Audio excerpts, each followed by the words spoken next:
There are remnants of the gods everywhere on this planet. Earth is like an open book, telling any star race who is visiting us in the present about our past. ETs don't even need to land on our planet to find out. There are structures everywhere that the gods intentionally left as landmarks. Still, most of us humans are too blind to see them, and when we do see them, we brush them off as something they obviously are not. And most of the scientific community is not very helpful in that respect either. All these artifacts that star visitors can see from the sky indicate to them whom they may have to deal with if they decide to settle on Earth. Of all these artifacts, the pyramids are probably the most obvious. All the visitors need to do is to figure out towards which star, or stars, a certain pyramid is pointing. And while we're on the subject, there is one important comment I need to make regarding the Great Pyramid of Giza. We have been taught that the largest chamber inside the pyramid is the king's chamber, which is pointing towards Orion, while the smaller chamber is the queen's chamber, pointing towards Sirius. In fact, it's the other way around. The king's chamber is that of the king who married the Orion queen, and he is the queen's minion, not the other way around, as we have learned here in the second level of learning. Therefore, naturally, the smaller chamber is the king's chamber, pointing towards Sirius, while the larger one belongs to the Queen of the Stars, pointing towards Orion. Do I need to say who's been teaching us the opposite? Everything is backwards. Everything is upside down, like author Michael Elner says in the quote which opens this paper. The Syrian overlords, the instigators of the patriarchal regime, would find it very insulting to have to admit to that their king is a minion of the queen. In fact, it's a matter of perception. In my mind, there are no minions, there is no competition. We are all on our own spiritual path. Here is a good motto, in my opinion, coined by the Pleiadians: create whatever you want as long as you don't do harm to self and others. Readers who are unfamiliar with what I've exposed in these papers and read all about how much alien activity there was in ancient times, and how the gods interacted with us humans may sit back and think, where are these star races now? Why don't we see and interact with them in the present? These are good questions, and here are the answers. The star races out there don't count time like we do, and if they leave, they may be gone for hundreds, perhaps thousands of years, but from their perspective they just took a nap. This, of course, is just an analog so we can understand how they perceive time, but they will return, and they will return soon. I am of course talking about the Syrian overlords now. They never really left, as a skeleton crew remained here under the supervision of Marduk, Ea's son. They have ever since been working behind the scenes of governments and high officials in different fields of society. One could say that Marduk walked in his father's footsteps and built upon Ea's idea of an invisible shadow government. More often than not, these star beings have been overseeing their experiment, us, from other dimensions, away from our, and therefore been among us, but not always in 3D. Albeit, some of them have, some of the time. Now in particular, when we're living in the nanosecond, death, which end in 2012, some Syrians who remained here have taken human bodies again and work within our governments and global institutions, such as the United Nations, G8, International Monetary Fund, and other institutions where big decisions, from their standpoint, need to be made.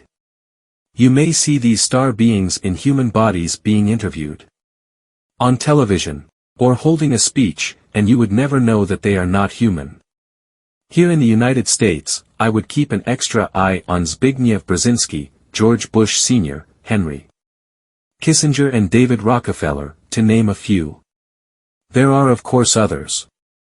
However, don't fall for the fake alien pictures of Brzezinski and Kissinger circulating on the internet.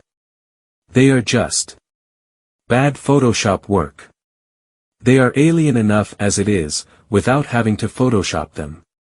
However, there are more star races here than just the Syrians. In fact, there are billions of them, mostly non-physicals, who are hovering around Earth right now, monitoring what is going on. The majority of them are friendly and don't want to interfere with our progress, following universal laws, but are more than willing to guide us if we ask for help. Others are just spectators and don't interact at all, while a few are not so nice and are ill-intended from our way of seeing it. In other words, there is a huge mix of non-physicals who found Earth in our time once we made our presence known with the drop of the atom bombs in the 1940s. Still none, or a very few of these non-physicals, are interfering with us humans on a daily basis, except there are those who every now and then try to snatch a body when you are entering Aetus, hoping that they will get a chance to experience the nanosecond down here in the material world, because here the energies are strong and the learning curve high. Some of these billions of souls would actually want a body here, hoping to get a free ride through the nano. People don't know that there are billions of souls who have stood in line to get a body here during these end times, when time itself speeds up and those down here have a chance, in spite of the hardships, to learn a lot that they can't learn in the astral, where they don't have a body. This doesn't by any means justify what the Syrians have done and are doing, because what we experience now in form of enlightenment should have been experienced without the negative interference and manipulation from certain alien species. There is one thing, among other things, that is speaking in our favor right now. Those of us who have managed to inhabit a human body during the nanosecond, approximately between 1987 to 2012, must consider ourselves fortunate despite the hard lessons we have to learn. During this time period, time has sped up 100,000-fold. I am sure the reader has experienced this as well. If you think back 30-40 years, you will notice that your life was much slower and more stable in general.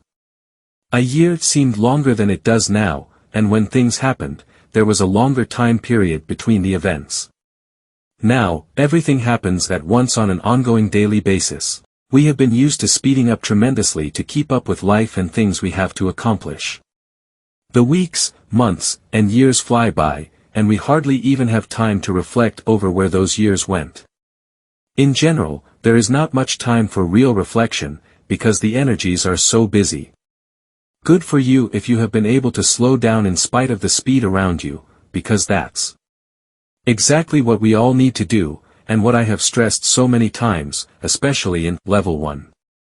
If we don't, it may have an adverse effect on our nervous system, and we may have some body symptoms that the doctors will have a hard time diagnosing correctly. Others, who have not prepared themselves at all, may go insane, and the suicide rate is accelerating. Soon, however, time will slow down again. It's like a locomotive which has accelerated for 25 years and reached an incredible speed and now has to slowly decrease it, because if the driver stands on the brakes, the train will go off rails. Same thing with an airplane, it needs a landing strip to slow down. It can't just stop from one second to another. This is what will happen in 2013 and a few years onward. Time will slow down incrementally, and we get a chance to reflect over what we've learned through the nanosecond.